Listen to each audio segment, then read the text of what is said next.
dapat daw mag-shift yung Pilipinas sa federalism. Of course, familiar tayo sa arguments for or against federalism in the Philippines, pero hindi yun dapat pinag-uusapan natin yan. Tsaka kung titingnan niyo po yung kasaysayan ng federalism push under Duterte, ginamit lang niya yan para makapag-ikot as an excuse. Ito, like ko sinasabi sa inyo to, no? Nadinig niyo na ba si Duterte na nakapag-articulate kung bakit kailangan natin mag-shift to a federal system or form of government? Hindi niya alam. Ang tanong, may na-articulate ba siyang kahit anong Diba nagamit maayos? pa nga niya example, mali France. Sabi niya French model. No. Federal. Oo. Pero, Ingat tayo sa mga ganung mga nagpo-push ng ganyan. pero pwede ibahagi yan ng conversation. No? Dahil mga medium-term visions yan. Mm. Diba? Pag itong naigpawan natin, itong mga immediate na issues ng corruption, immediate issues na impunity, no? Malampasan natin ma-implement natin itong anti-dynasty law na long overdue, no? At matanggal natin itong mga sobrang corrupt na mga taong ito. Then pupunta tayo doon sa medium term. Doon pwedeng pagdebatihan, ano ba yung best political system para sa atin? Dahil tama naman na maganda ang federal system.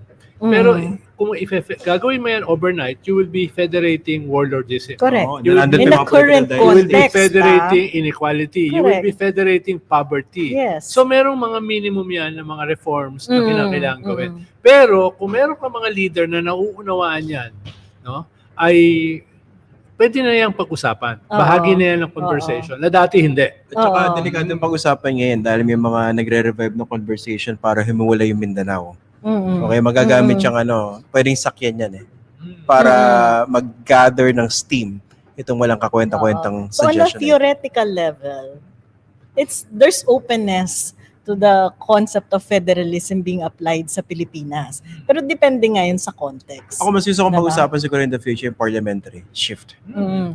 Pero pag nasa ayos natin yung mga important precursors or Oo. pre-requirements bago tayo umabot dito. Kasi nakita natin yan, di ba, ng parang Duterte, may suggestion na, dito, iba yung political dynasties. Dahil pinareview niya, di ba, yung 1987 Constitution. Awa ng Diyos ang binigay sa kanya. Hindi ko alam kung binasa niya. Nung diniretso sa House, led by then Speaker Gloria Macapagal Arroyo, anong ginawa? Ang suggestion nila, lift the term limits. O, diba? Eh di, sarili mo. Pero yan yung very clear na usapin, yung parliamentary system na yan will require a real anti-dynasty Tama. law. Yes. Yun yung una, Oo. di ba? Real political parties, Mm. party financing. No? Yan yung mga kwan. Oo. Tapos yung welfare reform. Oo. Dahil ang parliamentary system entails na medyo yung mga tao, yung mga mamamayan mo ay hindi gutom. Correct. No? Hindi survival I-elect level ang mong members pinag-uusapan. ng parliament Diba? dito. Ay. Yun yung minimums na yun eh. Oo. Oo. Kaya, again, may mga precursor. Oo. So optimistic ka ba dito sa anti-dynasty bills na... Hindi naman optimistic, pero ang nakataya kasi rito ay survival ng present administrasyon. dispensation. Eh. Kaya ibig sabihin, kung hindi sila seryoso, Mm. tatamaan sila. Mm. No? Yun yung ito yung to, binanggit mo. ito yung isang proposal na out of the box na eh. Oo. Hindi mo na pwedeng isoli eh. Oo. No, binanggit mo na eh. Pero pinaka-importante Oo. talaga dyan, bantayan ng mga tao yung detalye ng ilalabas na batas. Kasi pwede naman kasing title lang yan eh, Of course, anti-dynasty. Pero pag tiningnan mo yung laman, Ang nakakagulo lang, side by side niyang proposal na yan, meron kang proposal for a constitutional convention. Yes. No? For a plebiscite. oo. Sabay niyan, meron kang People's Initiative Oo. proposal. Pero no? tingin ko, maganda rin na nandyan yan, na nakabantay. Kasi nag-open ng conversation sa various forms ng pagsusulong ng isang tunay na anti-dynasty law. Kasi just in case gaguhin tayo sa Kongreso, nung klase ng anti-dynasty na isusulong nila, meron tayong ibang recurse in Yes. terms of Ang really takot ko lang, baka malito yung tao.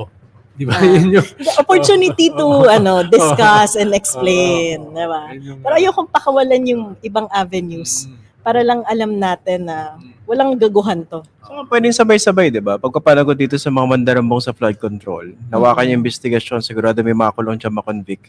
Tapos, at mabawi yung mga ninakaw. Tapos at the same time, hindi naman siya mutually exclusive eh. Pwede mong Oo. gawin yun sa political dynasties eh. Kasi kaya nga importante yung mga ganitong conversations para Oo. ma-explain sa mga viewers natin, bakit ba importante magkaroon ng ganyang batas? Correct. Dahil yung level ng kahirapan sa lugar, sa iba't ibang lugar sa Pilipinas, directly related doon sa kung gaano kataba yung political dynasties. Saka Sa hindi pag-aaral lang po ano, yan ng ASOG at Ateneo School of Government. Hindi lang anti-dynasty law, yung solusyon dito sa corruption issue natin. Medyo marami-rami yan na kailangan Menu of pinag-iisipan reforms. na ng gobyerno na hindi umuusad. Pero yun nga, ang pinaka-importante doon, dalawa yung dapat nating tandaan.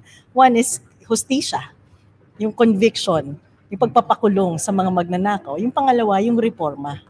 Marami yun. Halimbawa, nilunsad nila last week itong Truth Commission as a movement, kinakailangan din ng batas dyan. Yeah. At kung hindi natin mahaharap yan, yung impunity na nangyari sa ngalan ng Tokhang, Yeah. no? Anong klaseng bansa tayo? Yeah. We cannot even move forward. Ibig sabihin, kasabayan nitong anti-corruption. Oo. Hindi siya hiwalay. Oo. Kung Hindi siya hiwalay. sa kanya kaya ito, no? Kaya nakakaduda rin itong mga pagkilos ni President Marcos, sasabihin niyo, nega lang, no? Kasi kung talaga matino mag-isip ang isang leader, siguro, hindi ko na in-expect na pag-upo niya, nagtayo siya ng Truth Commission, di ba? Pero nung pagkabiyak man lang ng unity, Correct. yun ang una mong gawin eh. Oo. Kasi yun ang defining tragedy ng previous administration. Mm-mm. Of course, syempre, credit. Oh, Oo. Oo. baba. Pero syempre, credit naman, at least, under Marcos, naipalipad sa dahig itong si Oo. si Duterte, di ba? Kaya nga kinakabahan si Bato ngayon. Kaya medyo lumalapit sa Panginoon. Eh. Nag-underground si Bato. Weird kasi yung bato, magtatago sa ilalim Sa ng ilalim bato. ng Eh. bato. Parang ang hirap magtago ng isang tipo ni Bato, di ba? Oo. Ano ba itatago yun? Pwede siguro mag-disguise, gaganon ka lang. Oh. Wig, Bato. marami namang wig ngayon, di ba? Oo, pwede. Test natin kung madi-disguise natin sa Alam mo, Senate. papapertin yung malaki mong katawan, di ba? May mga turok, di ba? Bilang ka namin ng wig, tingnan natin kung madi-disguise ka natin.